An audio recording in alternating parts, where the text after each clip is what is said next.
میرا گمان ہے واللہ عالم، میں نے کہا تھا ان باتوں میں اختلاف کی گنجائش ہے، یہ کوئی میں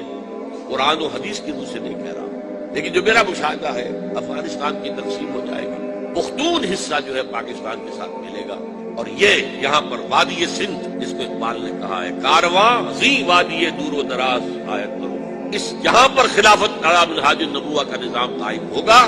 اور یہاں سے فوجیں چلیں گی، نمبر ایک۔ نمبر دو، عرب کے ریگزار میں 15ویں صدی کے مجدد کا ظہور ہوتا ہے۔ مہدی کو ہم مانتے ہیں مجدد، شیعہ مانتے ہیں 12ویں امام جو چھپے ہوئے، ان کے امام معصوم جو ہے 12،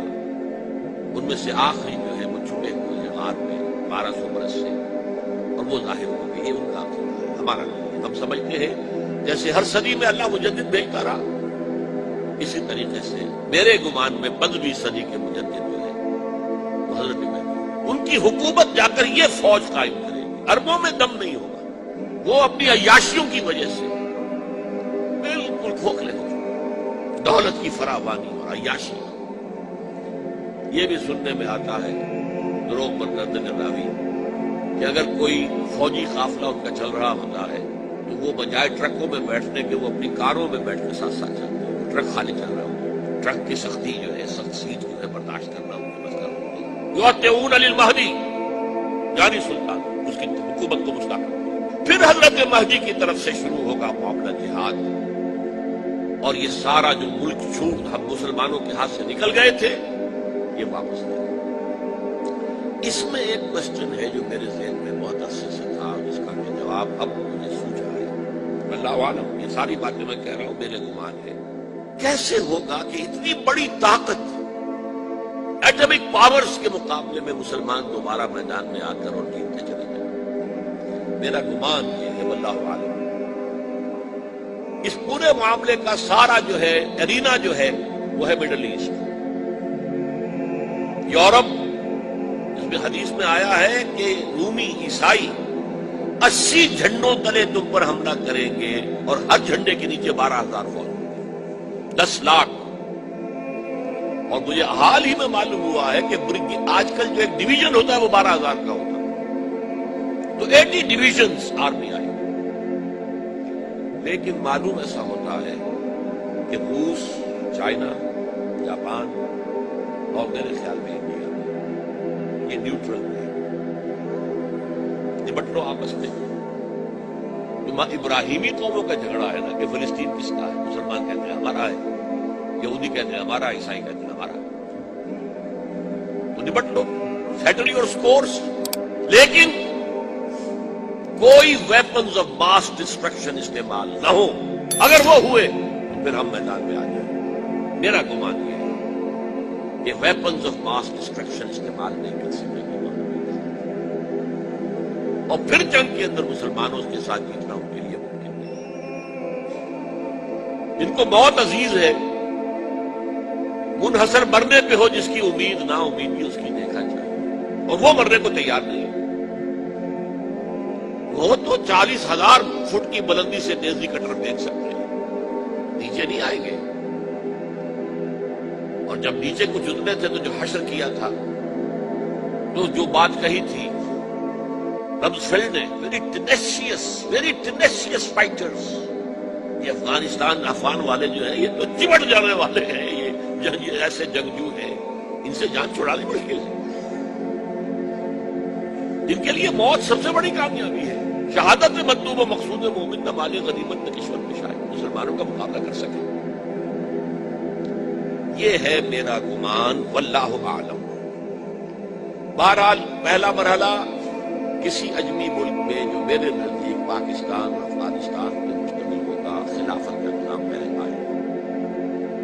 پھر یہاں سے فوجیں چلے گی، حضرت مہدی کی حکومت قائم ہوگی، پھر وہ حضرت مہدی جو ہے وہ جہاد کریں گے، قتال کریں گے، اور اس قتال کے آخری مرحلے پر حضرت عیسیٰ علیہ السلام بھی نازل ہو جائیں گے، اور غالباً ان کے ذریعے سے پھر جتنا الیکٹرانک ان کا حساب کتاب ہے وہ ختم ہو جائے گا۔ حضور نے فرمایا ان کی آنکھوں میں ایسی تاثیر ہوگی جہاں تک نگاہ جائے گی یہودی پگھل جائے گا، کوئی بہت بڑا لیزر ہوگا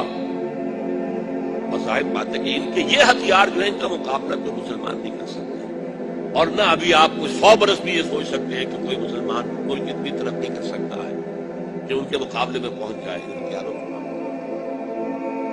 تو یہ اصل میں جو شخص سراپا معجزہ تھا، حضرت عیسیٰ جو ہے سراپا معجزہ، پیدائش معجزہ، آسمان پر اٹھایا جانا معجزہ، خلق حیات، بنایا مٹی کا پرندہ، پھونک ماری اڑنے لگا، احیاء موتا، مردہ کو کہا اٹھو قم باذن اللہ، اٹھ گیا چلنے لگا، مادرزاد اندھے کے آنکھ پر ہاتھ پھیری اور اس کو آنکھیں اللہ نے دے دی، کوڑی کے جسم پر ہاتھ پھیرا اور کوڑ صاحب، اس سے بڑے معجزے تو کسی کو دیے ہی نہیں گئے۔ سراپا معجزہ، وہی آ کر آخری جو بھی ہوگا معاملہ اس کے اندر حضرت عیسیٰ کی معجزاتی شخصیت جو ہے در حقیقت وہ فیصلہ کرے۔ میرے نزدیک یہ ہیں وہ چیزیں جس کی بنا پر میں سمجھتا ہوں کہ حالات جو ہے جدھر جا رہے ہیں، حضرت عیسیٰ کے آنے کے بعد 2 نتیجے نکلیں گے۔ عیسائیوں کا مذہب ختم ہو جائے گا، حدیث میں آیا ہے کہ عیسیٰ آئیں گے، یکسر الصلیب و یقتل الخنزیر، صلیب کو توڑ دیں گے۔ کیا مطلب؟ کہاں تم صلیب اٹھائے پھر رہے ہو؟ میں صلیب دیا ہی نہیں گیا، یہ سب تمہارا ایک من گھڑت قصہ ہے، مجھے تو اللہ نے پہلے اٹھا دیا تھا، وما قتلوہ وما صلبوہ، صلیب ہی پر کھڑی ہوئی ہے عیسائیت ساری کی ساری،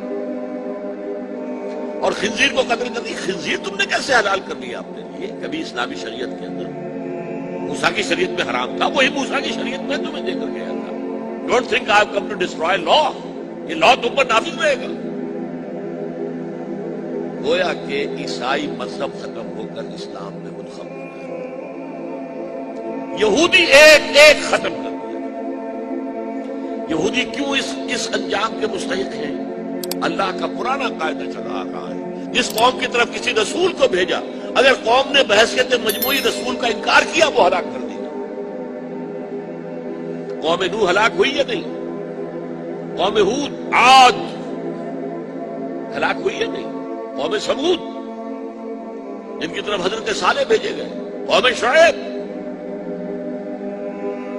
عمورہ اور صدوم کی بستیاں، آل فرعون، یہودیوں کی طرف حضرت عیسیٰ کو رسول بنا کر بھیجا گیا تھا، انہوں نے رد کر دیا، محمد رسول اللہ کو رد کر دیا صلی اللہ علیہ وسلم۔ یہ اس سزا کی مستحق ہو چکے ہیں، لیکن وہ سزا ان کا رسول ہی ان کو آ کر دے گا، اسی لیے انہیں اٹھا لیا۔ ایک پوز آ گیا ہے، مستحق تو ہو گئے تھے اسی وقت حضرت عیسیٰ کے زمانے میں کہ ہلاک کر دیے جائے، لیکن حضرت عیسیٰ کے زمانے میں حضرت عیسیٰ کو اٹھا لیا اور ان کا معاملہ جو ہے وہ ملتوی کر دیا۔ جیسے کسی کو پھانسی کی سزا تو ہو جائے لیکن ابھی ایگزیکیوشن نہیں ہوئی، ایگزیکیوشن جو ہے وہ ڈیفر ہو گئی۔ یہودی ختم، عیسائیت ختم، اور عیسائی سب مسلمانوں کے ساتھ شامل ہو کر ایک ملت